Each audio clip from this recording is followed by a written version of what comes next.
उनको कोई मदद मिलेगी, उनकी जान माल की रक्षा होगी, देश बच जाएगा। लोग अपने हाथों से लड़ाई लड़ने के लिए मैदान में उतरे हुए थे।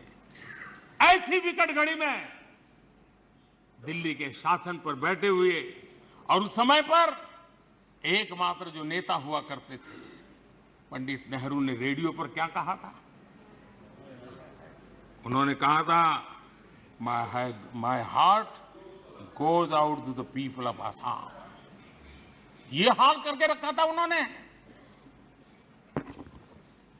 वो प्रसारण आज भी असम के लोगों के लिए एक नस्तर की तरह चूकता रहता है।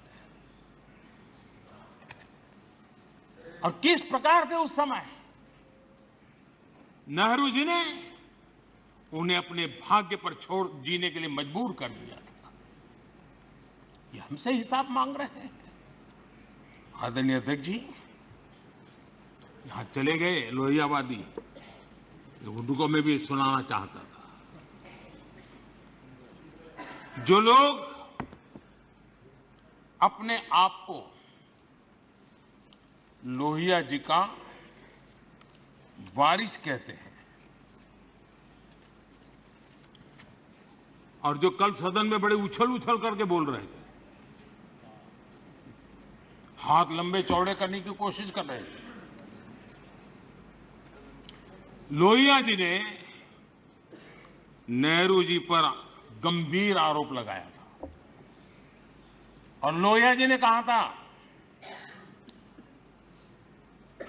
और वो आरोप था कि जानबूझकर नेहरू जी नॉर्थ ईस्ट का विकास नहीं कर रहे, जानबूझ करके नहीं कर रहे। और लोहिया जी के शब्द थे, ये कितनी लापरवाही वाली और कितनी खतरनाक बात है। लोहिया जी के शब्द हैं, ये कितनी लापरवाही वाली और कितनी खतरनाक बात है। 30,000 स्क्वायर मील से बड़े क्षेत्र को एक कोल्ड स्टोरेज में बंद करके उसे हर तरह के विकास से वंचित कर दिया गया है। ये लोहिया जी ने नेहरू पर आरोप लगाया था कि नॉर्थ ईस्ट के लिए तुम्हारा रवैया क्या है। ये कहा था। नॉर्थ ईस्ट के लोगों के हृदय को, उनकी भावनाओं को आपने कभी समझने की कोशिश नहीं की है। मेरे मंत्रिपरिषद के 400 मंत्री रात्रि निवास करके, और अकेले स्टेट हेडक्वार्टर पर नहीं, डिस्ट्रिक्ट के हेडक्वार्टर, और मैं स्वयं 50 बार गया। ये आंकड़ा नहीं है सिर्फ,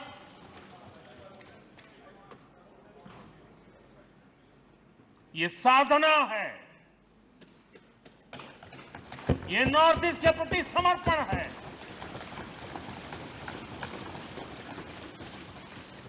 आदरणीय, और कांग्रेस का हर कामकाज राजनीति और चुनाव और सरकार के आसपास ही घूमता रहता है। जहां ज्यादा सीटें मिलती हो, राजनीति की अपनी खिचड़ी पकती है, तो वहां तो मजबूरन सही कुछ कर लेते हैं। लेकिन नॉर्थ ईस्ट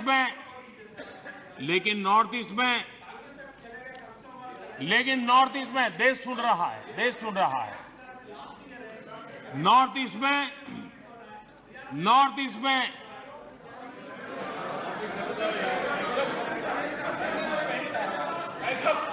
उनकी कोशिश रही कि जहां पर एक्का दुक्का सीटें होती थी, वो इलाके उनके लिए स्वीकार्य नहीं थे, वो इलाके उनको मंजूर नहीं थे, उनकी तरफ उनका ध्यान नहीं था, उनको देश के नागरिक के रीते उनकी कोई संवेदना नहीं थी।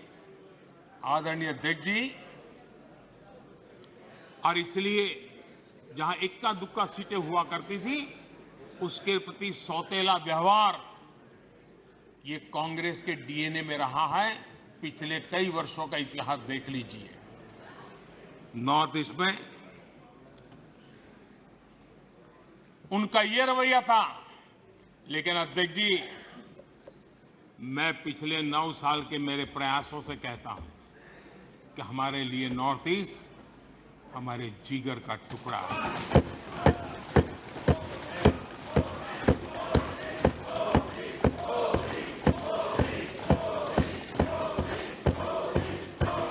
आज मणिपुर की समस्याओं को ऐसे प्रस्तुत किए जा रहा है जैसे बीते कुछ समय में ही वहां ये परिस्थिति पैदा हुई है। कल अमित भाई ने विस्तार से बताया है समस्या क्या है, कैसे हुआ है, लेकिन मैं आज बड़ी गंभीरता से कहना चाहता हूं, नॉर्थ ईस्ट की इन समस्याओं की कोई जननी है तो जननी एकमात्र कांग्रेस है। नॉर्थ ईस्ट के लोग इसके लिए जिम्मेवार नहीं हैं, इनकी ये राजनीति जिम्मेवार है।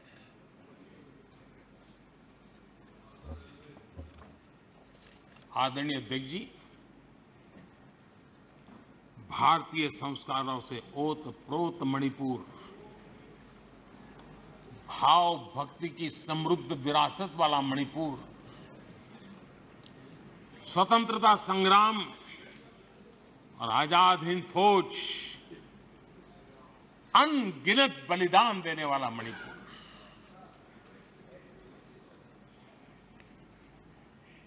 कांग्रेस के शासन में ऐसा महान हमारा भूभाग अलगाव की आग में बलि चढ़ गया था। आखिर क्यों? आदरणीय अध्यक्ष जी, आप सबको भी मैं याद दिलाना चाहता हूं साथियों, यहां मेरे जो नॉर्थ ईस्ट के भाई हैं उनको हर चीज का पता है। जब मणिपुर में वो एक समय था, हर व्यवस्था